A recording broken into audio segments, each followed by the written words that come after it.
Happy Father's Day to all the biologicals, adopted, fill-in, stand-in, and otherwise surrogate dads, daddies, fathers, and so forth. We're going to interrupt the love series to celebrate and explore fathers and fatherhood. This is Gospel and Flow, the show. Let's go. Fire! I hope you get these bars before the CO and the federals hit you with the bars. They prey on us, man, seem like they pray a man to fall. They wanna stop our reproduction, so I tell a man to pause. Think for a second, that ain't even caught, you ain't even catch it. You can get these bars, listen what is taught, you can get a lesson. This is for the mans ride around with them 70s. That's a 30 and a 40 trying to send another man to the heavenlies. But a man in the heavenlies, he can make you think. Bass go boom, boom. Them hi-hats turned up, turn it up and shake the room. I did it all just to show truth, now make your move. When I was a teenager, I remember joking that the 4th of July and Father's Day aren't really celebrated in my community. It was a sad but true commentary, but at the time I joked about it, I didn't fully recognize the deep impact that reality had made. Fatherless homes have become a trademark of disastrous proportions in the black community. This absentee fatherhood phenomenon is no doubt related to slavery and its remnants of racial injustice that have plagued the black family structure for centuries. Since the beginning of time, God's ideal family structure has been man, woman, and child. And while there are some exceptions to this rule, there's never been a culture that has been as underfathered as the one we're in right now. Some people will say that's just excuse making, but consider this. It's been less than 150 years since the ratification of the 14th Amendment and the end of slavery. The system of slavery disregarded the black family structure and systematically separated a man from his family. Slavery lasted in the U.S. for approximately 250 years as law.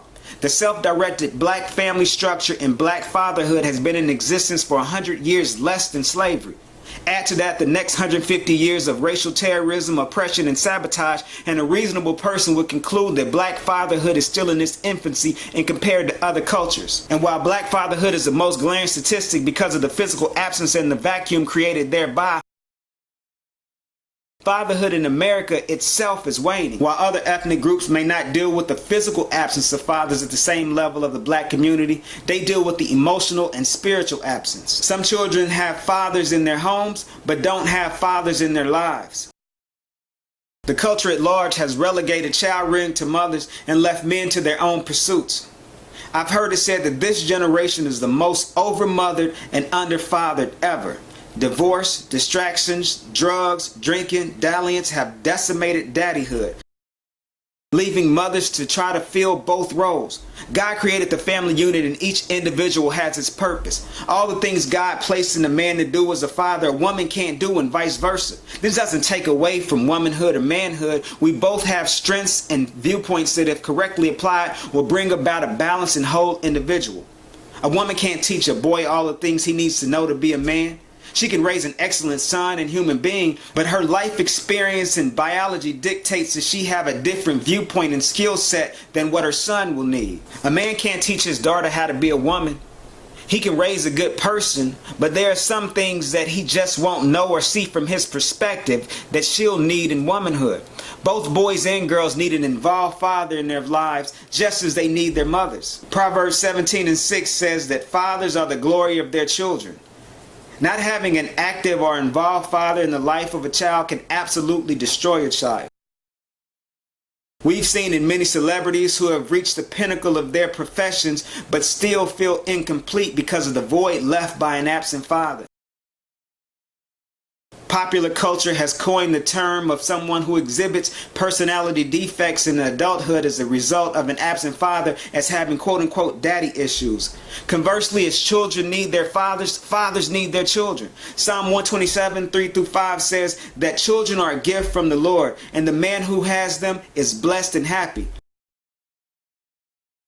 There's no other awe-inspiring or happier day that I've experienced in seeing my children born. The way I try to live my life and the decisions and choices I make and preparations are in large part for them. When a man considers his children, he considers his actions. For most men, fatherhood changes them for the better. When a child who is raised by a loving father grows into a man or a woman who is responsible and caring, that's one of the greatest rewards of life. Further, they won't put you in a home when you get old. If fatherhood is so great, why does it look like it looks now then? Because we're human. Humans have a uniquely special way of messing up even the greatest blessing. But God has this uniquely special way of covering our mess ups with grace. Let's look at a couple ways we can get back to the blessing of fatherhood the way God intended. Number one, make better choices. Biology taught us one thing. Babies aren't dropped off by the stork at random. Babies don't happen through osmosis or by chance. Babies come from the deliberate act of intercourse between a man and a woman. The woman's egg is fertilized by a man's seed, and roughly 40 weeks later, a baby's born. That dude that was making it rain on you with them stacks could be your baby's daddy. That chick twerking in the club could be the mother of your child. Many people have set themselves up for a lifetime of grief for a moment of pleasure. He might can buy a bottle, but will he clean and warm a bottle? There's one simple way to know that your child's dad won't be a deadbeat and your baby mama won't be crazy. Wait, and make them your husband or wife. Get to know them platonically before knowing them biblically. Take some years to cultivate a good relationship and take time to get to know their character. Then get married, then have children. Number two, know what God expects of you as a father. Who knows more about fatherhood than the father? The Bible offers wise counsel for fathers and God's own example in our lives of how we should father our children. In the same letter, the Apostle Paul tells children to obey their parents. He tells fathers to not provoke their children to anger, but to raise them in the knowledge of God. How do you not provoke your children to anger? Love them. Love their mothers and treat them with respect, even if you're not together. Discipline them and correct them. Listen to them and offer guidance. Be there when you say you're going to be there, and don't disappoint them if at all possible. Disappointment breeds resentment, which breeds anger. Number three, get into your children's lives. Fatherhood is about sacrifice. You might have to sacrifice your personal time, your money, or even your pride to be a part of your child's life. If you aren't with the mother of your child, make a real and concerted effort to be involved.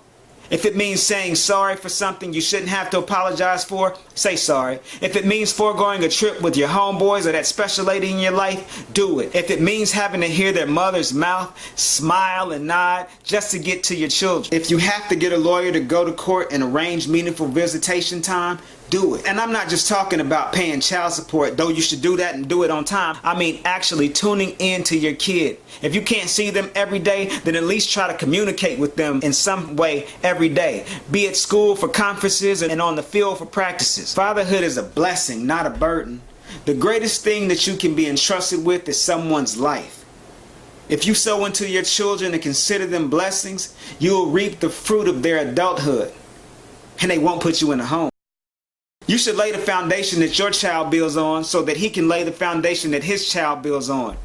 See, that's a large problem with the black community. We've not gotten the traction to start building on generations. But that's another story though. As you celebrate this Father's Day, perhaps there's some pain associated with your own father. Maybe he's not in your life or he's passed away. If he's not willfully in your life, ask God to help you forgive him.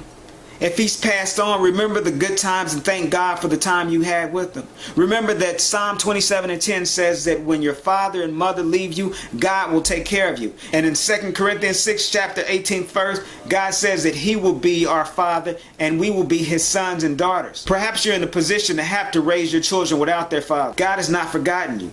He says to you in Philippians 4 chapter 13 verse that you can do all things through him because he will give you the strength to do it.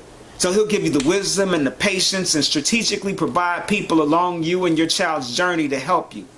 Lastly, celebrate your Heavenly Father on this day because as the perfect example of fatherhood, his love never fails and covers us. It's an honor and a privilege to be a father, and I salute those men who've taken care of their responsibility. I pray that God continues to strengthen you and give you wisdom and give you patience and give you love and an ear to hear so you can always be there for your children. If you aren't in your children's life right now, it's never too late.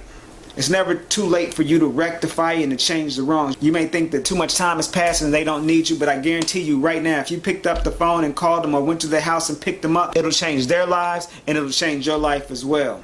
At the top of the show, I played the track Bars from Kansas City's own Sauce Remix's new project, Animal Traps. You can find it on iTunes, Amazon, or anywhere music is sold online. If you enjoy this channel, you can subscribe on YouTube. You can follow me on Twitter at SODerek_the_Cleric. I'm also on Instagram, Snapchat. You can text me, email me. If you have any questions, I'll do my best to try to answer them. If not, I will point you in the right direction. Because it's all about growing and getting better. This is Gospel and Flow, the show. Let's go.